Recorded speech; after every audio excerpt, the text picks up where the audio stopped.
আজ 5 দিন পর খান বাড়িতে পা পড়ল অরার। অনাগত অতিথিকে হারিয়ে সবার মন ভারাক্রান্ত থাকলেও অরাকে আবারও ফিরে পেয়ে সবাই খুব খুশি। তামান্না বলতে গেলে অরার পছন্দ অনুযায়ী সব খাবার রান্না করেছে। এত এত পদের রান্না দেখে চমকে গিয়েছিল সে। সবাই আদরযত্ন করে অরাকে দ্রুত সুস্থ করে তুলতে চায়। তবে অরার মনে অশান্তির বীজ যেন তোড়তাড় করে বাড়ছে। আরিশের অতিরিক্ত রাগ, জেদ সবকিছু আজকাল অরাকে খুব ভাবাচ্ছে। দুপুরের খাওয়া দাওয়া করে রুমে এসে শুয়েছে অরা। আরিশ ল্যাপটপে মুখ গুজে কাজে ব্যস্ত। এতদিন বিজনেসের দিকে ভালো করে খেয়াল দিতে পারেনি বলে নানান সমস্যা দেখা দিয়েছে। অরা আনমনে আরিশের কথাই ভাবছে। বাবা মা, বোন সবাই তাকে সান্ত্বনার বাণী শুনিয়ে গিয়েছিল আরিশ শুধরে যাবে। কিন্তু আসলেই কি শুধরবে? দীর্ঘশ্বাস ছাড়ল অরা। হঠাৎ করে জীবনটা কেমন জানি দুর্বিষহ হয়ে উঠেছে তার।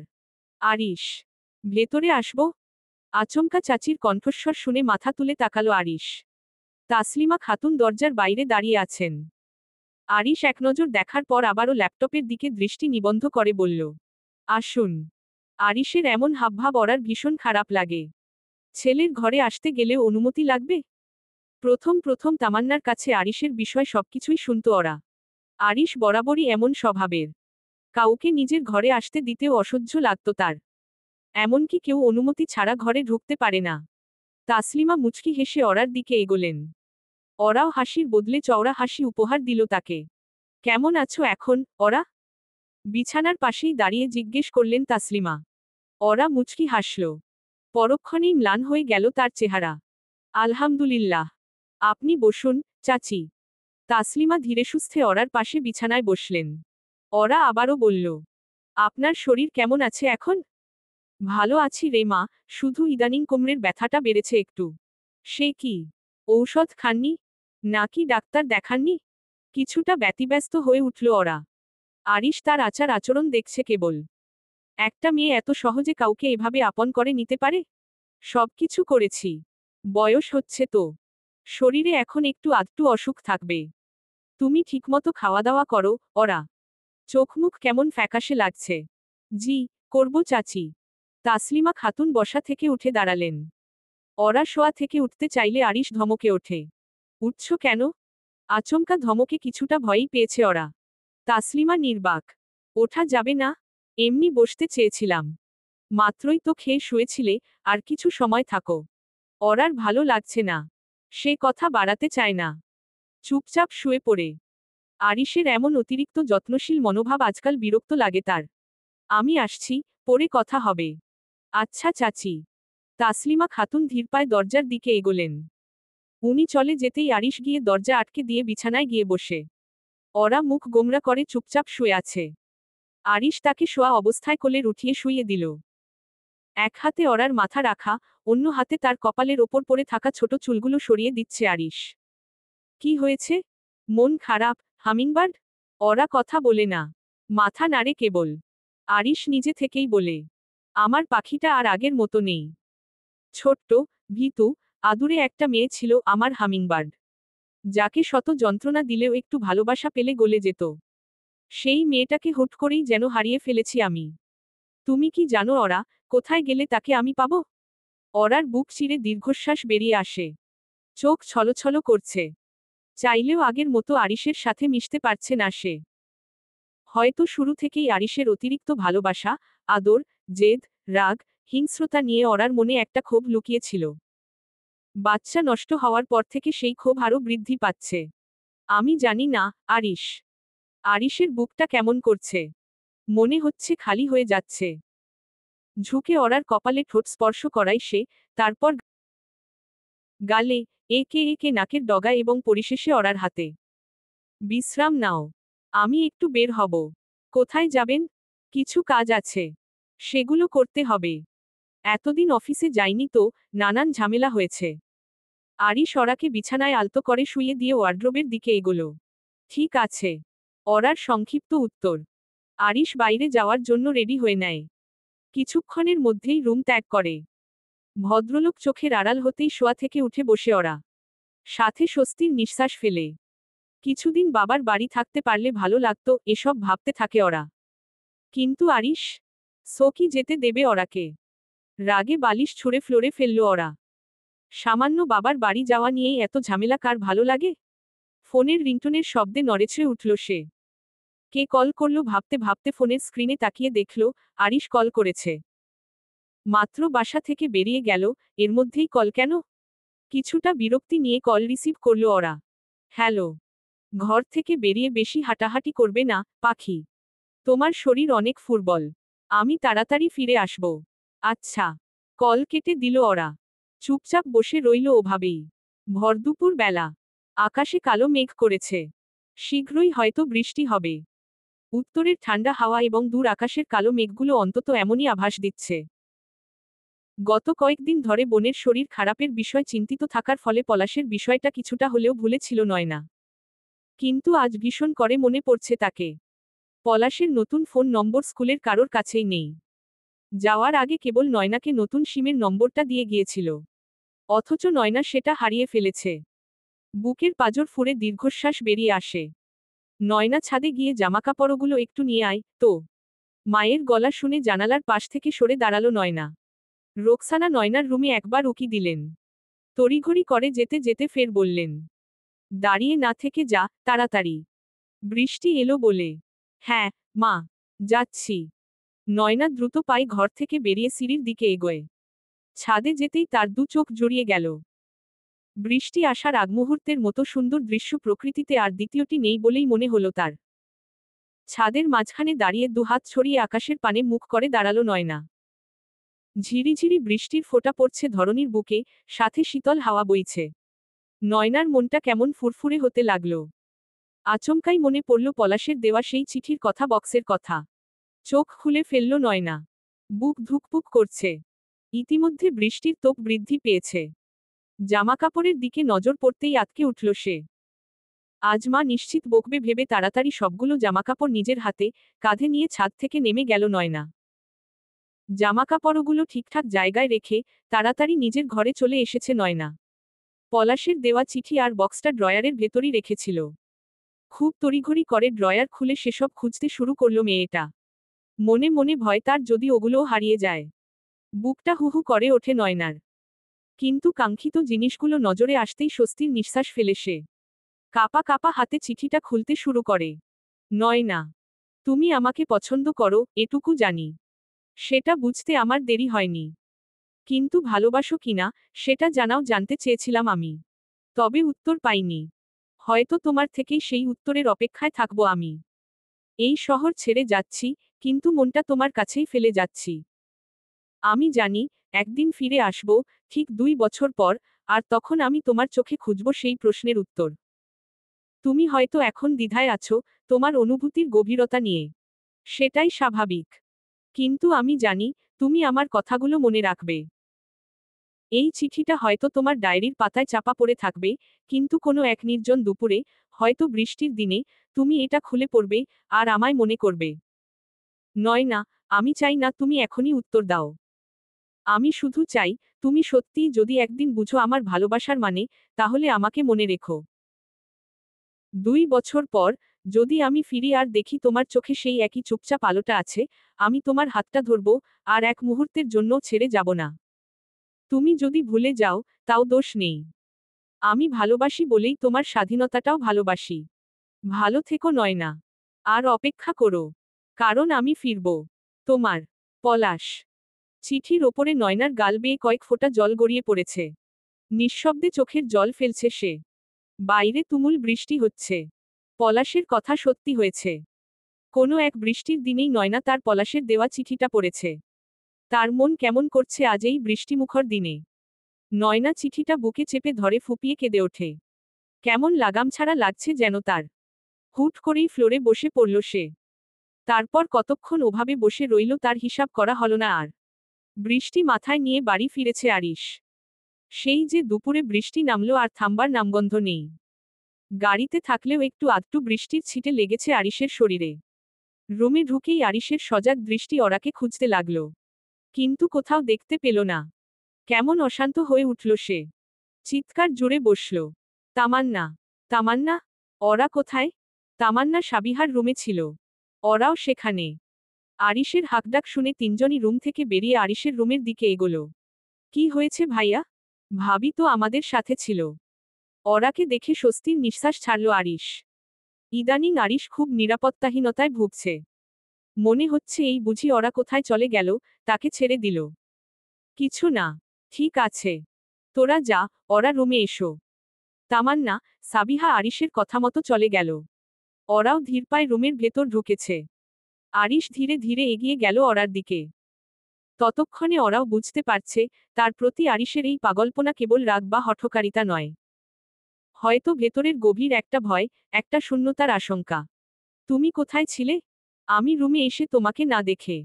আরিশের গলা কেঁপে উঠল। ওরা এগিয়ে এসে বলে, আমি তো এখানেই ছিলাম, সাবিহা আপুর রুমে। তামান্না আপু তো বলল। জানি। তাও ভয় পাই, এই ভয়টা যাচ্ছে না, পাখি। মনে হয়, যদি হারিয়ে ফেলি তোমায়? ওরা চুপ করে থাকে। আরিশ এগিয়ে গিয়ে তার কপালে ঠোঁট ছুঁয়ে দেয়। সন্ধ্যায় নাস্তা করছো? চলো কিছু খাবে। চোখমুখ শুকনো লাগছে। ওরার চোখে পানি জমে। এই মানুষটা রাগ করে, পাগলামি করে, ভুলও করে। কিন্তু ভালোবাসে প্রাণ দিয়ে। তাই যতই বিরক্ত হোক কিংবা আরিশের পাগলামি দেখে রাগ করুক ওরা, অবহেলা করতে পারবে না।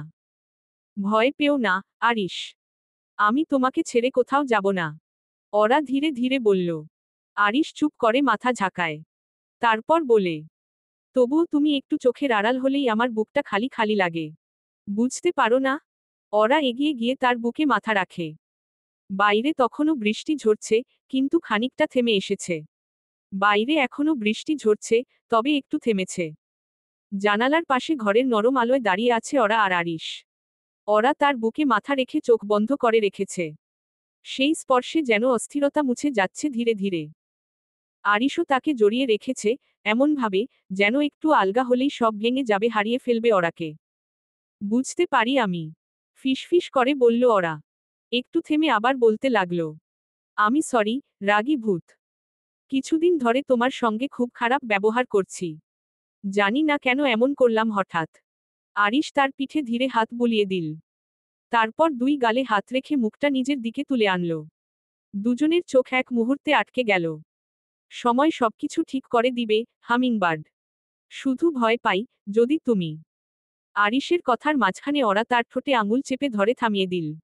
মুহূর্তের জন্য আরিশ কেঁপে উঠল ওরার স্পর্শে। অনেকদিন পর প্রেয়সীর এমন কাছাকাছি আসা, তাকে ভেতর থেকে নাড়িয়ে দিল। দুজনের মাঝখানে এখন নিঃশব্দতা, কিন্তু হৃদস্পন্দনে গুঞ্জরিত হচ্ছিল শত শব্দ। চুপ করুন। কিছু হবে না আর। আমি আছি আপনার জন্য। শুধু অনুরোধ, নিজেকে একটু বদলানোর চেষ্টা করুন। চেষ্টা করছি, ওরা। কিন্তু মনে হয়, নিজেরই সঙ্গে লড়ছি প্রতিদিন। আর এখানেই আমার ভয়। ওরা একটুখানি দীর্ঘ নিঃশ্বাস ফেলল। কি বলবে বুঝে উঠতে পারছিল না। আরিশ ধীরে ধীরে তার কোমরে হাত রেখে কাছে টেনে আনল। চমকাল ওরা, তবে পিছিয়ে যায়নি। এই স্পর্শ তার অজানা নয়, সে জানে আরিশের স্পর্শের গভীরতা। আরিশ তার কপালে একটি চুমু রাখল, অনেকটা সময় নিয়ে। এরপর তার ঠোঁট নেমে এলো নিচে, ধীরে, ধীরস্থিরভাবে। তাদের ঠোঁট এক মুহূর্তে ছুঁয়ে গেল, নরম, শুদ্ধ, গভীর এক ছোঁয়া। তাতে ছিল না কোনো জেদ, কোনো অস্থিরতা, ছিল কেবল হৃদয়ের সমস্ত প্রশান্তি। ওরাও সেই মুহূর্তে চোখ বন্ধ করে রইল। একটুখানি উষ্ণতা, একটুখানি ভরসা, যেন বহুদিনের অপেক্ষার এক চিরন্তন উত্তর। তবে কিছুক্ষণ পরই ওরা ধীরে বলে উঠল। শরীরটা ভালো লাগছে না, আরিশ। আমার একটু বিশ্রাম দরকার। ওরার কথায় যেন হুঁশ ফিরল আরিশের। বেপরোয়া আরিশ বরাবরই নিজের অনুভূতি সামলাতে ব্যর্থ। আবেগে ভেসে গিয়ে ওরার ক্লান্তি, অসুস্থতা বলেই গিয়েছিল সে। বিষয়টি অনুভব হতেই সাথে সাথে নিজেকে ওরার থেকে সরিয়ে নিল সে, মুখে এক ধরনের অনুশোচনা। তুমি বিশ্রাম নাও, পাখি। আমি, আমি ফ্রেশ হয়ে আসছি। আর কোনো কথা না বলে দ্রুত ওয়াশরুমের দিকে চলে গেল সে। ওরা চুপচাপ তাকিয়ে রইল তার পেছনে। ভদ্রলোকটা বদলায়নি, তবুও ভালোবাসার পরশে সে একটু একটু করে নিজের কঠিনতাগুলো গলিয়ে নিচ্ছে। মুখ গোমরা করে বিছানায় বসে আছে সাবিহা। পাশেই ফোনে বারবার রিং হচ্ছে, মেহরাব কল করছে। অনেকবার বাজার পর আবার কেটে গেল। কিন্তু সাবিহা ফোনটা ধরছে না। গত দুদিন ধরে মেহরাবের ফোন বন্ধ ছিল।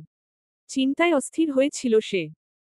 এমনকি আরিশের এমন দুঃসময়েও মেহরাব পাশে ছিল না, বিষয়টা একদম ভালো লাগেনি সাবিহার।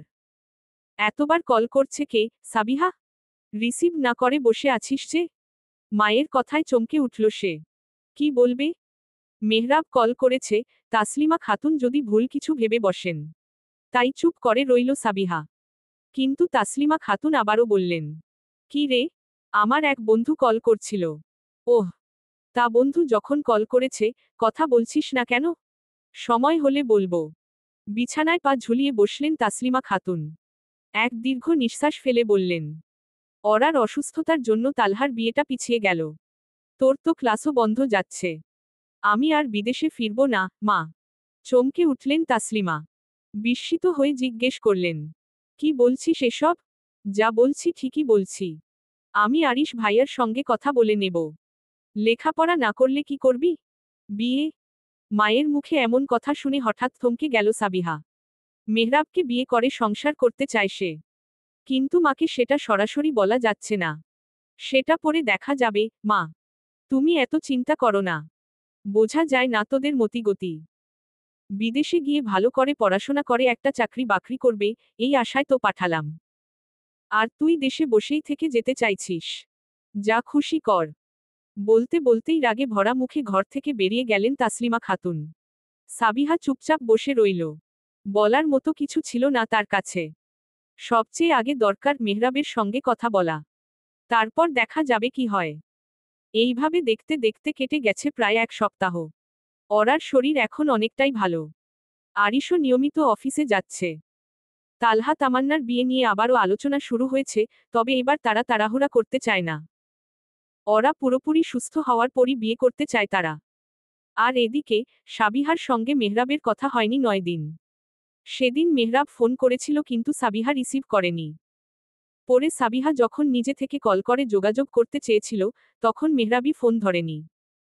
এরপর শত চেষ্টা করেও আর যোগাযোগ করা সম্ভব হয়নি। বাসা, অফিস, কোথাও মেহরাবকে খুঁজে পায়নি সাবিহা।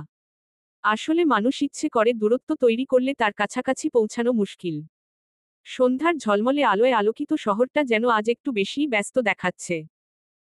চারদিকে গাড়ির হেডলাইট, রোড ল্যাম্পের নরম আলো, আর দূর থেকে ভেসে আসা হর্নের শব্দ মিলে তৈরি করেছে এক বিশেষ শহুরে সুর। উঁচু বিল্ডিংয়ের কর্পোরেট অফিসের কেবিনে বসে আছে দুজন পুরুষ, মেহরাব আর আরিশ। একটি কাচঘেরা ঘর, ভিতরে নীরব আলো, বাইরে শহরের হালকা কোলাহল।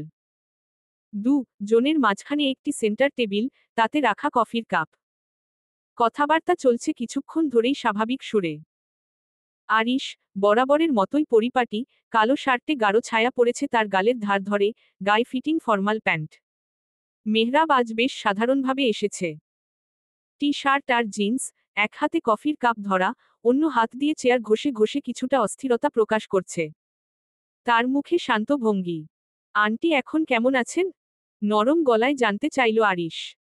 মেহরাব ম্লান হেসে কফির কাপ হাতে নিয়ে মাথা ঝাঁকিয়ে বলল, আলহামদুলিল্লাহ, এখন অনেকটাই ভালো। ওরা ভাবির কি অবস্থা? মা, অসুস্থতার জন্য তোর পাশে থাকতে পারিনি রে, খুব খারাপ লাগছে, সরি আরিশ। আরিশ একটু অবাক হয়ে তার দিকে তাকালো, চোখে ভ্রু কুঁচকে হালকা দুশ্চিন্তার ছাপ। তারপর মাথা নেড়ে বলল, কি সব বলছিস, মেহরাব? উল্টো আমার সরি বলা উচিত। আন্টির এত বড় অপারেশন, আর আমি জানতেই পারিনি। মেহরাব কফির কাপ টেবিলে রাখে ধীরে, চোখ নামিয়ে নিচু স্বরে বলল, কাউকেই কিছু বলার মতো অবস্থায় ছিলাম না রে। অবস্থা জনেরই ভালো ছিল না। সব কিছুর পর আলহামদুলিল্লাহ, মা আর ওরা ভাবি জনেই এখন ভালো আছে। একটা ছোট্ট নীরবতা নামল, দুজনেই যেন একসাথে একটা দীর্ঘশ্বাস ফেলল। হ্যাঁ, এটাই সবচেয়ে বড় কথা। বলেই আরিশ তার কফির শেষ চুমুক দিয়ে কাপটা রেখে দিল টেবিলে। কিছুটা দ্বিধা নিয়ে মেহরাব আবার কাপটা হাতে তোলে। চোখ নামিয়ে, নিচু গলায় বলল, আরিশ, তোকে একটা কথা বলতে চাই। আরিশ সোজা হয়ে বসে, কৌতূহলী মুখে তাকায়। হ্যাঁ, বল না। মেহরাব একটু থেমে, মুখে একটুখানি সংকোচ নিয়ে বলে, ভনিতা না করে সরাসরি বলি, আমি সাবিহাকে পছন্দ করি। সাবিহাও আমাকে পছন্দ করে। ভাই হিসেবে তোর বোনকে আমার হাতে তুলে দিতে কি তোর কোনো আপত্তি আছে? আরিশ মুখে হালকা মুচকি হাসি হাসল। মেহরাবের কথায় মোটেও অবাক হয়নি সে। কারণ ওরা তাকে আগেই এ বিষয় বলেছিল। মেহরাব ভালো ছেলে। আরিশের বন্ধু, সেই তার বিষয় হিসেবে সবকিছুই জানে। তাই সাবিহার সাথে মেহরাবের বিয়েতে কোনো আপত্তি করার কারণ নেই আরিশের কাছে। আপত্তি কিসের, ভাই? বন্ধু থেকে দুলাভাই হবি, এর চেয়ে ভালো ব্যাপার আর কি হতে পারে? যদিও সম্পর্কে আমি তোর বড়ই হব।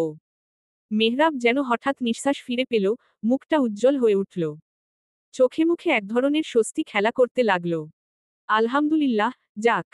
তোর বোনকে এবার টাইট দেব।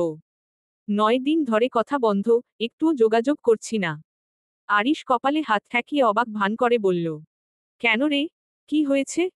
মেহরাব একটা দীর্ঘশ্বাস ছেড়ে হালকা হেসে বলল। সেদিন তোকে বলেছিলাম, আমি বারবার কল দিয়েছিলাম, কিন্তু সে ধরেনি। মা অবস্থা তখন খুব খারাপ ছিল। সব মিলিয়ে 2 দিন যোগাযোগ করতে পারিনি। আর সেই রাগে সাবিহা আমায় একেবারে এড়িয়ে গেল। আমি তখন আর কল করিনি। মানুষ কবে কোন পরিস্থিতিতে পড়ে, তা না জেনে অনেকেই অন্যকে জাজ করে। এটাই বড় দুঃখ। আরিশ হালকা চোখ ছোট করে বলল। বুঝেছি। মেহরাব সাহেবের অভিমান হয়েছে। মেহরাব একটু হাসতে হাসতে বলে।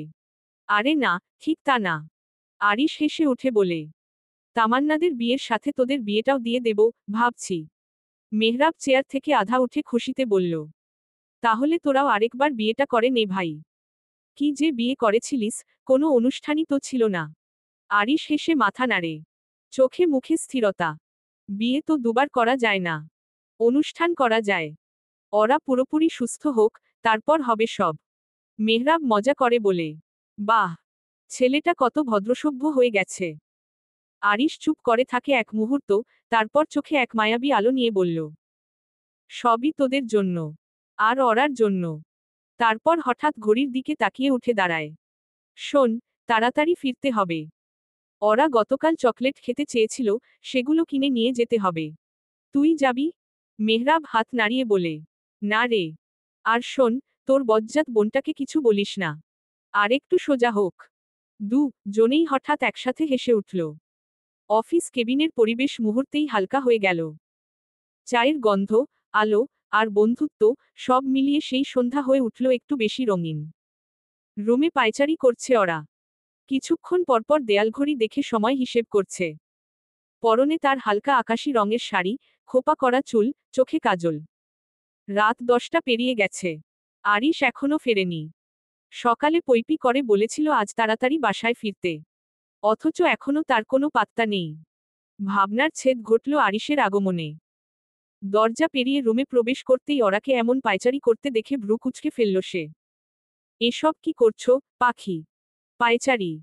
ভ্রু নাচিয়ে মিটিমিটি হেসে বলল আরিশ। পায়চারি না করে এদিকে এসো। ওরা আরিশের দিকে ভালো করে তাকালো। না, তার হাতে কোনো ব্যাগপত্র নেই। তার মানে ভদ্রলোক চকলেট আনেনি। খুব মন খারাপ লাগছে ওরার।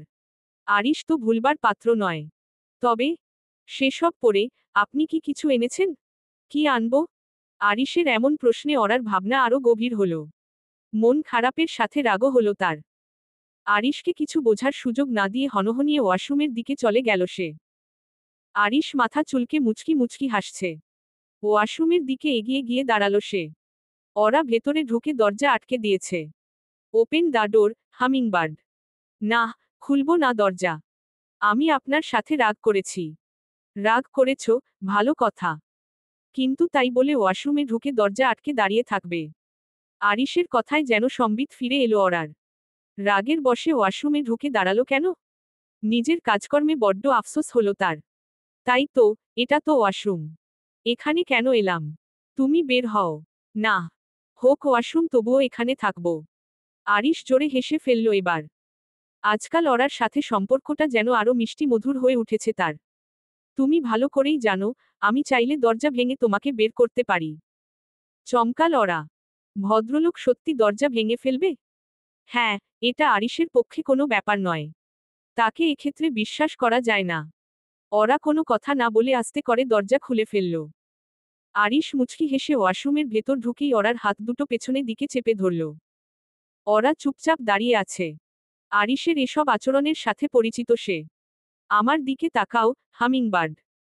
ওরা একবার চাইল কিছু বলবে, তবে কিছু না বলেই আরিশের দিকে তাকালো সে। কি? এতগুলো দিন একসাথে থেকে নিজের বরকে একটুও চিনতে পারলে না তুমি? মানে? রুম থেকে বেরিয়ে দেখো, ড্রয়িং রুমে ডেলিভারি বয়রা চকলেটের বক্স নিয়ে এদিকে আসছে। অনেকগুলো বক্স নিয়ে আসতে সময় লাগছে। ওরা কি বলবে বুঝতে পারছে না। সত্যি তো, ওরা না চাইতেও যে পুরুষ সবকিছু তার সামনে এনে হাজির করে, সেই ওরা কিছু মুখ ফুটে চেয়েছে আর আরিশ তা ভুলে যাবে, এমনটা কি হতে পারে কখনো? আমি ভাবলাম, দুনিয়ার সবকিছু নিয়ে ভাবা বন্ধ করে শুধু আমাকে নিয়ে একটু ভাবতে পারো পাখি? আমি চকলেট খাবো, ফিক করে হেসে বলল ওরা। আরিশও হাসল, আর চোখে একবার বাথটাবের দিকে তাকালো। পরক্ষণেই ওরাকে সেদিকে ইশারা করে বলল, যখন ওয়াশরুমে এসেই পড়েছ গোসল সেরে যাও, হামিংবার্ড। আরিশের কথার মানে বুঝতে অসুবিধা হয়নি ওরার। সে কোনোমতে আরিশের থেকে সরে ওয়াশরুম থেকে বেরিয়ে গেল। আরিশ চেঁচিয়ে বলল, দূর থেকে দেখো, ডেলিভারি বয়দের কাছে যাওয়ার দরকার নেই। ঠিক আছে। ওরার কণ্ঠস্বর শুনে স্বস্তির নিঃশ্বাস ছাড়ল আরিশ। ধীর পায়ে বাথটাবের দিকে এগোলো সে। চলবে।